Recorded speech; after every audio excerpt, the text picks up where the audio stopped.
À l'aube d'une saison 2018 qui annonce plein de promesses avec le retour de nombreux joueurs blessés en 2017, revenons ensemble sur l'année exceptionnelle du Bulgare Grigor Dimitrov, qu'il a vu renaître après 2 saisons sur courant alternatif, sortant notamment du top 40 mondial à l'été 2016.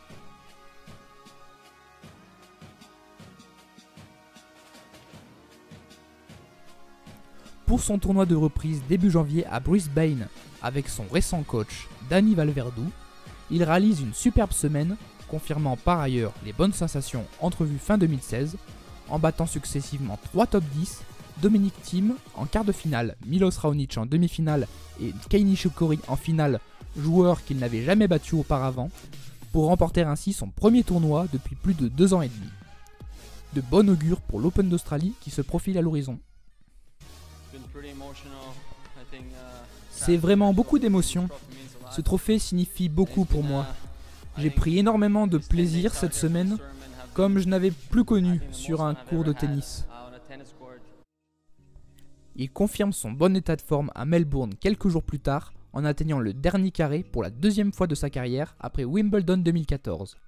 Ne lâchant que 2-7 dans le tournoi, il sort probablement le match le plus abouti de sa carrière face à Rafael Nadal en demi-finale, match de près de 5 heures qu'il finira par perdre au bout du suspense malgré des balles de break dans le 5e set et un niveau de jeu ahurissant, en témoignent ces quelques échanges de titans.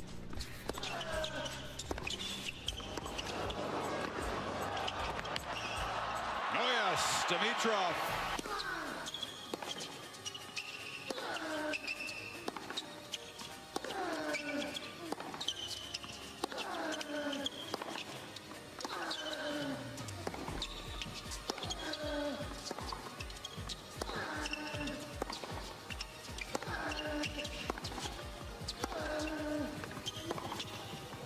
Beautiful.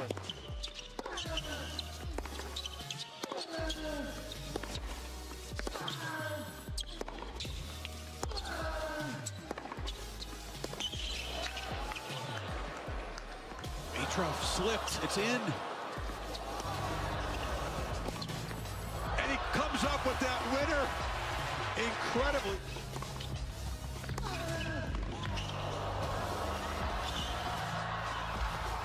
What a pickup! It's insane, the quality.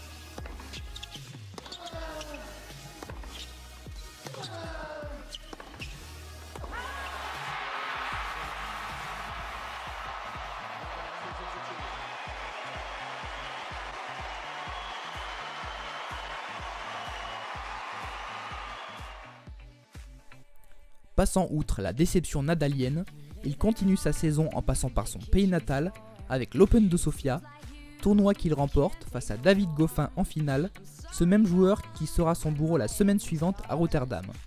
Malgré tout, ce 2e titre de l'année en Bulgarie lui permet de se rapprocher du top 10 mondial.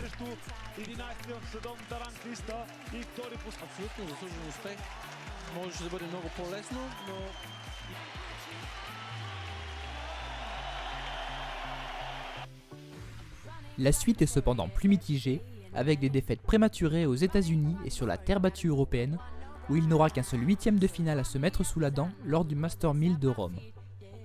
Il arrive pourtant à Paris porte d'Auteuil avec un statut d'outsider, mais dans un tournoi qui ne lui réussit guère, n'ayant jamais dépassé les 16e de finale, il s'incline à ce même stade du tournoi face à un autre homme en forme de cette saison 2017, l'Espagnol Pablo Carreno Busta. Après cette déconvenue argileuse, il atterrit sur le gazon londonien, surface de ses débuts, où il n'est défait qu'en demi-finale du tournoi du Queen's par le futur vainqueur Feliciano Lopez, accumulant ainsi de la confiance en vue de Wimbledon.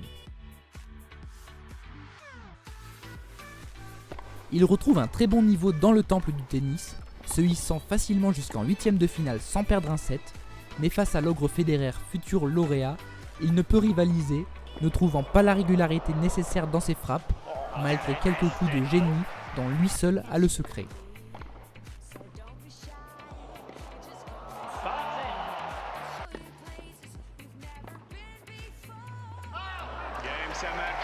And Roger Federer does it again, as he has done so many times before. The court still belongs to this man, Grigor Dimitrov, humbled.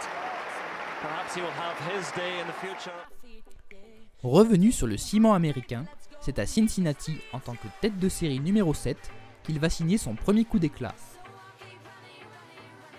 Privé de beaucoup de ses top players, le tournoi ne demeure pas en reste et le Bulgare va en profiter pour atteindre sa première finale de Master 1000 avec des victoires maîtrisées sur Juan Martín del Potro, le japonais Sugita ou encore John Isner. On assiste alors à une finale inédite puisqu'il y rencontre le fantasque australien Nick Kyrgios, lui aussi novice à ce stade de la compétition, qu'il va battre en 2-7, s'adjugeant ainsi le titre le plus prestigieux de sa jeune carrière.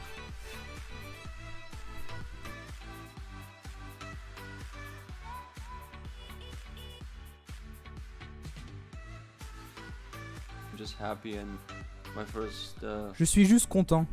Gagner mon premier Master 1000 ici, c'est juste incroyable. C'est un tournoi qui me réussit assez bien de par le passé. Mais le plus important après ça, c'est de garder les pieds sur terre, de continuer à croire en moi et de me préparer au mieux pour l'US Open qui arrive. C'est donc avec un statut de potentiel vainqueur qu'il arrive à Flushing Meadows, dans la même partie de tableau qu'un Roger Federer n'étant pas au mieux et un Rafael Nadal en manque de repères.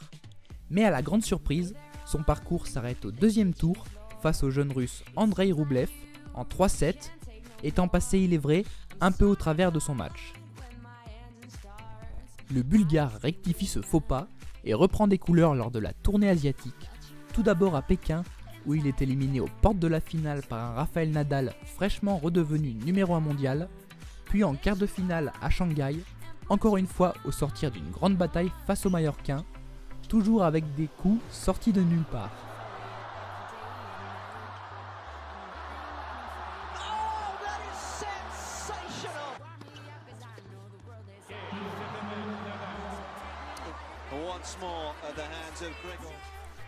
Montrant une fois de plus qu'il mérite son statut de top 10 mondial, sa finale perdue à Stockholm face au demi-finaliste de l'US Open, l'Argentin Del Potro, lui permet de se qualifier pour la première fois pour le tournoi des maîtres à Londres, tournoi qui rassemble les 8 meilleurs joueurs de la saison, en compagnie de Roger Federer et Rafael Nadal.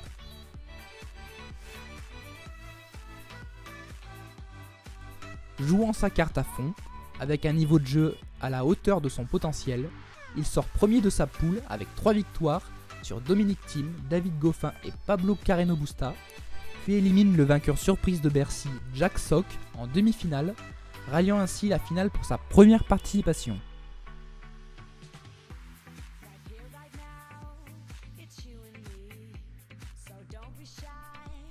Au terme de plus de 2h30 d'un match sous haute pression, il bat une seconde fois David Goffin, qui avait auparavant sorti Federer et Nadal, gagnant ainsi le tournoi le plus important de la saison après les 4 tournois du Grand Chelem, ce qui lui permet de monter sur le podium de l'ATP à la 3e place mondiale.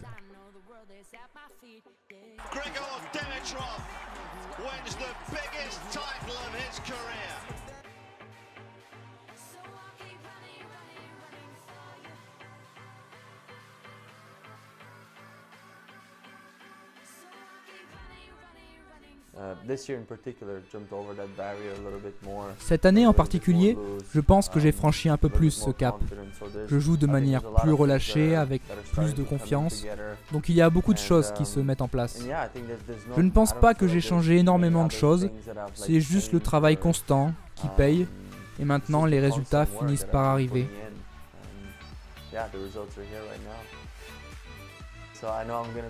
Je sais que je serai surveillé à l'Open d'Australie, mais c'est quelque chose qui m'excite vraiment. C'est ce pourquoi je joue au tennis, pour la compétition. Je suis plutôt confiant. Être le dernier vainqueur de l'année est une bonne chose, je trouve. C'est donc vers 2018 que se tourne Dimitrov, une année pour confirmer, pour devenir un incontournable du tennis, et pourquoi pas monter sur le trône à la place de numéro 1 mondial.